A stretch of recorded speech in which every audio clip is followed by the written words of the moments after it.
नमस्कार। विश्व शांति दर्शन चैनल पर आप सभी का स्वागत है। भारत वंदे मातरम इस कार्यक्रम में आज हमारे साथ हैं डॉक्टर सुनील देवधर जी और श्री राहुल श्रीवास्तव जी। तो कुछ गीतों की चर्चा करेंगे, कुछ सुनेंगे, सुनाएंगे। नमस्कार देवधर जी। नमस्कार। हम ये कहना चाहते हैं कि आदरणीय विश्वनाथ दादा कराड़ की संकल्पना और डॉक्टर मुकेश शर्मा के निर्देशन में हम कुछ अभिनव प्रयोग कार्यक्रमों को लेकर कर रहे हैं। हम याद कर रहे हैं उन दिनों को जब हमारा स्वाधीनता का संघर्ष चल रहा था और उस अवसर पर किस तरह साहित्य, कला और भी अनेक राजनीति, समाज, सभी क्षेत्रों में एक व्यापक संघर्ष और परिणाम देखने को मिल रहा था। साहित्य निस्संदेह, कलम अपना काम कर रही थी, लेकिन आजादी के बाद जब सबसे पहले महाप्राण निराला ने स्वतंत्रता की बात की तो उनकी एक बड़ी सुंदर रचना है। भ्रमर का गुंजार वह भी स्वाधीन, पक्षियों का कलरव वह भी स्वाधीन, उदय अस्त दिनकर का सब है स्वाधीन, सब है स्वाधीन। बहती है समीर पुष्प के शून्य उर में, बहती है समीर पुष्प के शून्य उर में, लेती स्वाधीन सांस, पाती है सुरभि स्वाधीन गति। आवर्तन परिवर्तन नर्तन सुख कीर्तन में, विश्व के क्षण क्षण में, भूधर महान और क्षुद्र कण कण में गूंजता है एक विपुल हर्ष। भ्रमर का गुंजार वह भी स्वाधीन, पक्षियों का कलरव वह भी स्वाधीन, उदय अस्त दिनकर का सब है स्वाधीन। मुझे लगता है कि स्वाधीनता को मनाने का, स्वाधीनता को अपने अंदर आत्मसात करने का इस कविता के माध्यम से इससे बेहतर और कोई अवसर नहीं हो सकता, क्योंकि यहाँ प्रकृति भी हमारे साथ, क्योंकि वो कह रहे हैं ना, भ्रमर का गुंजार वह भी स्वाधीन, पक्षियों का कलरव वह भी स्वाधीन, उदय अस्त दिनकर का सब है स्वाधीन। तो निस्संदेह कविताओं ने, पत्रकारिता ने स्वाधीनता के इस संघर्ष को अपने अपने स्तर पर, और न केवल, यानी ये संघर्ष तो 1857 जब महारानी लक्ष्मीबाई चमक उठी सन 57 में, वो तलवार पुरानी थी, बुंदेले हर बोलों के मुंह हमने सुनी कहानी थी। 57 से लेकर के जो संघर्ष शुरू हुआ वो 1947 तक, इस बीच 1942 की अगस्त क्रांति है।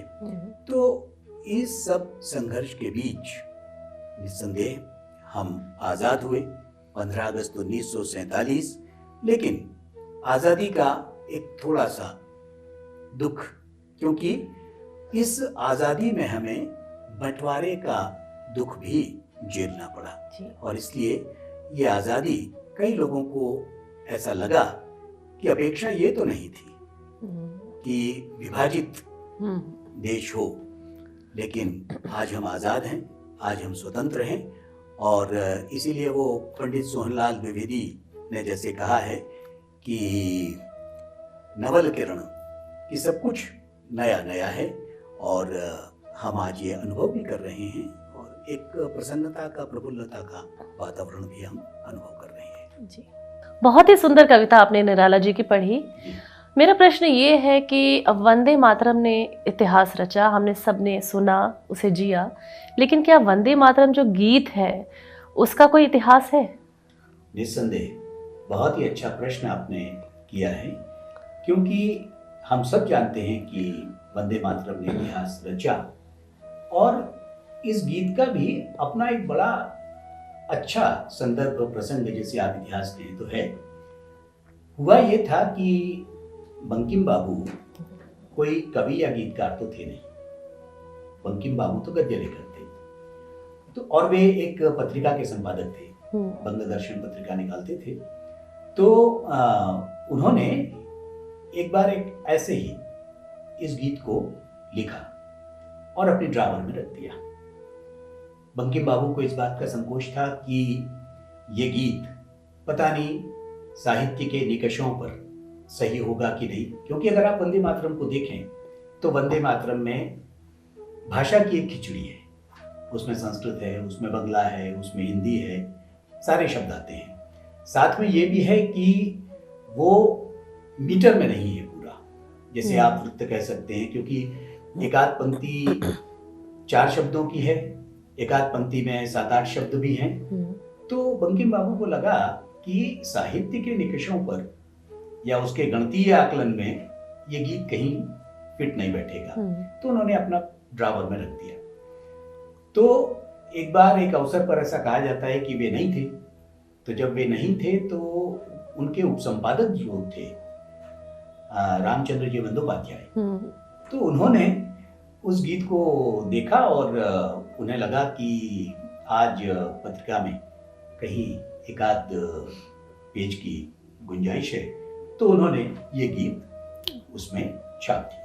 अब बताइए कि इस गीत ने, ये केवल गीत नहीं था, ये तो एकदम मंत्र बन गया ना, आजादी के संघर्ष का ये मंत्र बन गया। और मजे की बात यह है कि इसकी एक और कुछ लोग ये कहते हैं कि रामचंद्र बाबू और बंकिम बाबू में ये बात हुई कि ये कैसे गीत है, ये तो गीत है ही नहीं। तो बंकिम बाबू ने कहा कि देखना यही गीत कुछ न कुछ करेगा।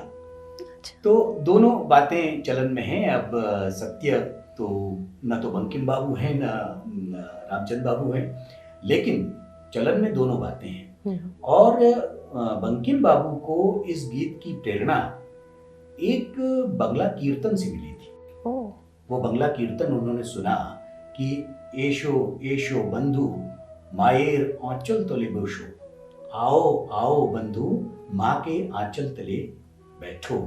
तो माँ दुर्गा और भारत माता, इन दोनों के समन्वय के साथ उन्होंने इस गीत की रचना की। यानी भारत माता को भी देखा उन्होंने उस रूप में, और उन्होंने देवी दुर्गा का भी रूप देखा। और इसीलिए हम जिस वंदे मातरम को, उसके 5 अंतरे हैं, लेकिन वो केवल पहला अंतरा ही हम लोग दोहराते हैं। और इस गीत की रचना हुई 1875 में। इसके बाद 1880 में विद्रोही सन्यासियों के संवेद स्वरों में बंकिम बाबू ने अपने उपन्यास आनंद मठ में इसको विद्रोही सन्यासियों के संवेद स्वरों में गवाया है। आनंद मठ में वंदे मातरम यानी आनंद मठ फिल्म बनाई, जिसका जो गीत हम सुनते हैं उसकी धुन हेमंत कुमार ने बनाई है। और सबसे पहले इसे गाया गया कोलकाता में कांग्रेस के अधिवेशन में, और उसकी धुन बनाई थी यदुनाथ भट्टाचार्य ने। रविंद्र बाबू ने खुद इसकी धुन बनाई और इसको गाया भी। और उन्होंने इस पर एक गीत भी लिखा, वंदे मातरम, और उसमें उन्होंने ये कहा कि इस एक शब्द के माध्यम से हमने सहस्त्रों मनों को जोड़ा, और इस एक शब्द के माध्यम से हमने सहस्त्रों जीवनों का समर्पण किया एक कार्य के लिए। तो वंदे मातरम का इतना लंबा इतिहास है, और लगभग 100 धुनें इस वंदे मातरम की अब तक बन चुकी हैं, जिसमें हम ये कह सकते हैं कि इसमें पंडित रविशंकर ने धुन बनाई, यदुनाथ भट्टाचार्य ने बनाई है, और AR रहमान ने बनाई है। और लगभग आप ये समझ लीजिए कि इन 100 धुनों में बहुत लंबी यात्रा है, बहुत से नाम पंडित ओंकारनाथ ठाकुर ने बनाई है। और अभी आज जब हम इस कार्यक्रम को प्रस्तुत करेंगे तो हमारे जो मित्र हैं राहुल श्रीवास्तव जी, उन्होंने भी इसे एक नई धुन दी है। तो हम ये समझते हैं कि ये संख्या 100 से भी ज्यादा हो चुकी होगी धुनों की। और कौशल इनामदार ने भी इस गीत की धुन बनाई है। और जो आकाशवाणी से वंदे मातरम प्रसारित होता है वो धुन पंडित रविशंकर की है, और लगभग 1 मिनट 10 सेकंड की वो धुन है। तो इस तरह से वंदे मातरम का एक लंबा इतिहास है। और आपने देखा कि लता जी ने किस सुंदर ढंग से हेमंत कुमार के संगीत निर्देशन से गाया है। तो वंदे मातरम ये निस्संदेह एक मंत्र बन गया, और कई गीत इस एक शब्द को लेकर उस समय रचे गए, लिखे गए। और रविंद्र बाबू ने जो वंदे मातरम गीत लिखा, तो रविंद्र बाबू ने कहा, वंदे मातरम एक सूत्रे बांधियाशी सहस्त्र मन, एक कार्ये सौंपियाशी सहस्त्र जीवन। और इस वंदे मातरम पर, जैसा कि हमने आपसे कहा, कि अन्य कई गीतों की रचना हुई। बोलो अभय हो आर्य वीरो, आज वंदे मातरम, जब तब यही है धर्म धीरो, आज वंदे मातरम, या कौम के खादिम की है जागीर वंदे मातरम, छीन सकता है नहीं कोई हमसे वंदे मातरम, वगैरह वगैरह इस तरह के। और आरिफ मोहम्मद खान ने इसका उर्दू में तर्जुमा किया, तस्लीमात माँ, तस्लीमात माँ, तस्लीमात। तो दर्शकों, सुनते हैं राहुल श्रीवास्तव जी द्वारा कंपोज्ड वंदे मातरम गीत।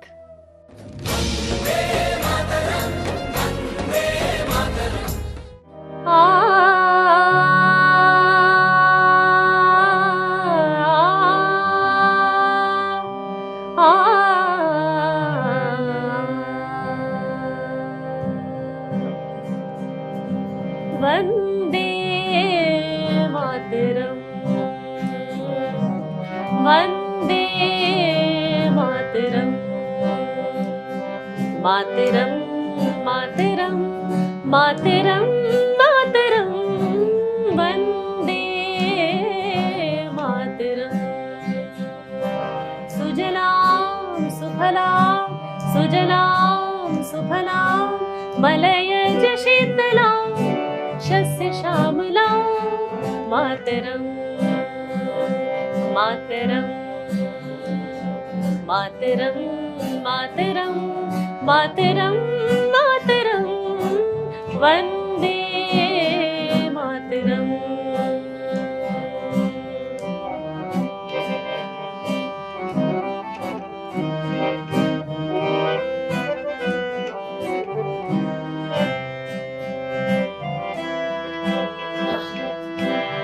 शुभ्र ज्योत्स्ना पुलकितयामिनी, फुल्लकुसुमित द्रुमदल शोभिनी,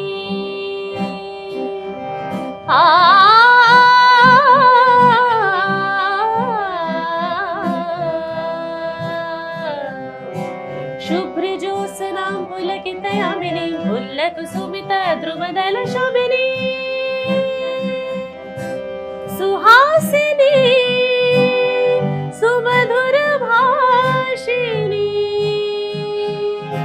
सुहासिनी सुमधुर भाषिणी, सुहासिनी सुमधुर भाषिणी, शस्य श्यामला, मातरम वंदे मातरम मातरम मातरम मातरम मातरम मातरम, वंदे मातरम।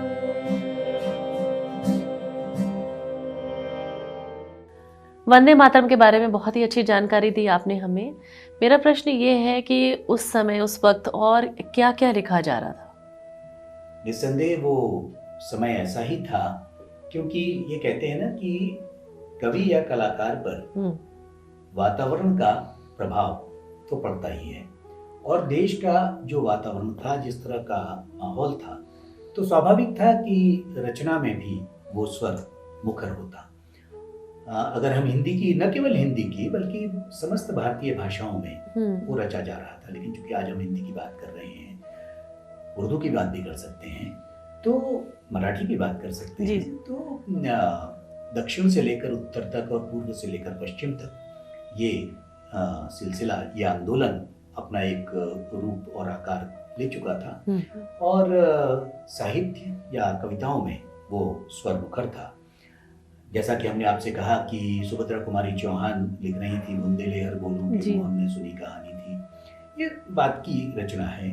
माखनलाल चतुर्वेदी उस समय कह रहे थे, सूली का पथ ही सीखा हूँ, सुविधा सदा बचाता आया, मैं बलिपद का अंगारा हूँ, जीवन ज्वाल जलाता आया। महाप्राण निराला ने जागो फिर एक बार कहा। तो भारत भारती मैथिली शरण गुप्त की रचना हुई। तो लगातार इस तरह की रचनाएं तो आ ही रही थी। और वो एक दौर आया, जैसे हम उर्दू की शायरी में भी कहें तो अल्लामा इकबाल आए, फिराक गोरखपुरी, साहिर लुधियानवी, तो ये भी एक, तो पंडित बृजनारायण चकबस्त। तो उर्दू शायरी में भी पहला, दूसरा और ये जो तीसरा दौर था, जी जी, तीसरा दौर ये आज़ादी के आंदोलन का दौर भी था। और उस समय पंडित बृजनारायण चकबस्त, अल्लामा इकबाल, इस तरह की रचनाएं भी उस वक्त रची गई।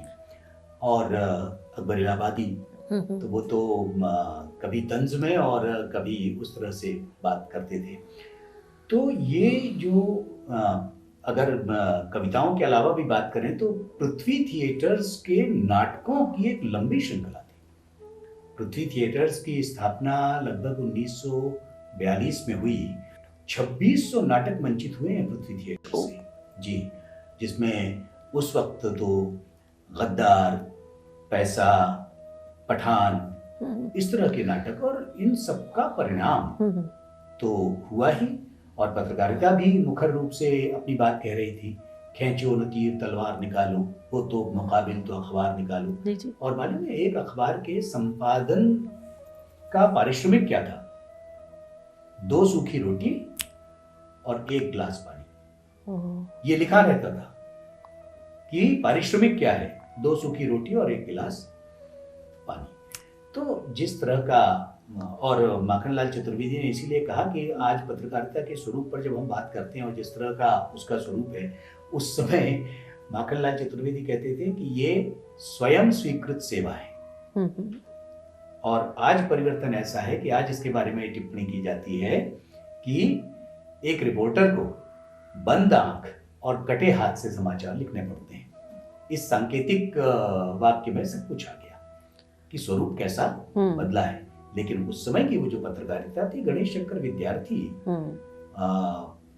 न केवल पत्रकार, प्रखर पत्रकार, बल्कि वो तो बलिदान ही हुए इस भीड़ तंत्र में। तो हमारा संघर्ष बहुत, वो कहते हैं ना कि मुफ्त में आजादियां मिलती नहीं है दोस्तों, मुल्क जो आजाद होते हैं लहू के बूंद होते हैं। तो कहीं न कहीं नरम दल और गरम दल, इस तरह के 2 दल काम कर रहे थे। और दोनों ही दलों में लोग थे। कौन भूल सकता है राम प्रसाद बिस्मिल को, कौन भूल सकता है सुखदेव को, कौन भूल सकता है राजगुरु को, जिन्होंने की हंसते हंसते फांसी का फंदा चूमा। चंद्रशेखर आजाद, क्या दौर था, क्या लोग थे। तो आइए सुनते हैं ये गीत।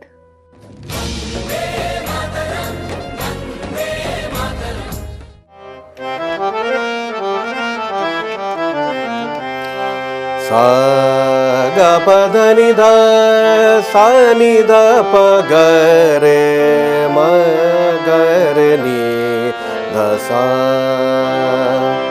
हम भी आराम उठा सकते थे घर पर रहकर, हमको भी पाला था माँ बाप ने दुख सह सह कर। वक्त रुखसत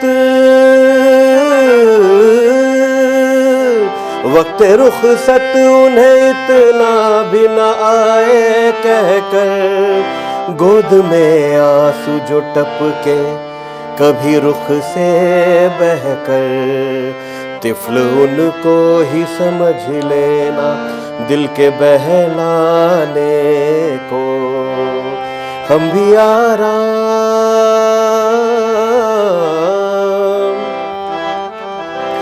नौजवानों यही मौका है, उठो खुल खेलो, खिदमते कौम में जो आए बला सब झेलो।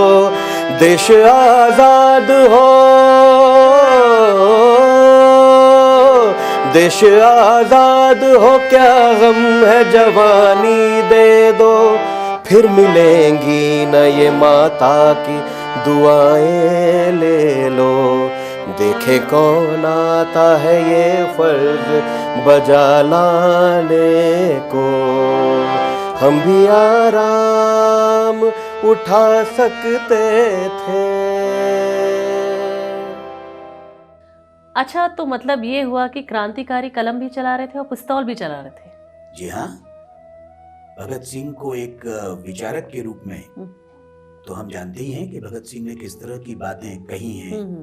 और शायरी राम प्रसाद बिस्मिल की शायरी है, और भी कई लोग उस समय लिख रहे थे। तो अब जैसे ये सरफरोशी की तमन्ना अब हमारे दिल में है, देखना है जोर कितना बाजुए कातिल में है ना, वक्त आने दे बता देंगे हम तुझे है आसमां, हम अभी से क्या बताएं क्या हमारे दिल में है। तो अब ये बात जरूर है कि उसमें ये कहा जाता है कि बिस्मिल के नाम से ही 3 4 5 शायर थे। ओम प्रकाश बिस्मिल थे, बिस्मिल अजीमाबादी थे। तो कोई ये भी कहता है कि पर्टिकुलर ये जो रचना है सरफरोशी की तमन्ना, ये बिस्मिल अजीमाबादी की रचना है। अच्छा। लेकिन चूंकि राम प्रसाद बिस्मिल भी लिखते थे, इसलिए उनके नाम से, और वो कम पहचाने गए थे, तो उनके नाम से ये रचना है। बहरहाल रचना किसी की भी हो, रचना का जो मूल उद्देश्य था वो तो यही था कि वो जो सरफरोशी की तमन्ना लेकर आजादी के संघर्ष में स्वाधीनता सेनानी, ये लोग सब, और सब युवा थे, तो ये लोग सब जो संघर्ष कर रहे थे वो मुख्य मुद्दा है। गीत किसने लिखा वो प्रश्न यहाँ गौण हो जाता है। तो क्या ये गीत हम सुन सकते हैं? क्यों नहीं, जरूर।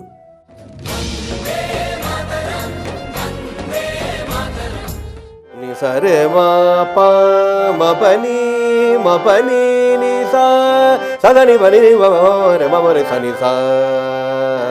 सरफरोशी की तमन्ना, सरफरोशी की तमन्ना अब हमारे दिल में है, देखना है जोर कितना, देखना है जोर कितना बाजुए कातिल में है, सरफरोशी की तमन्ना।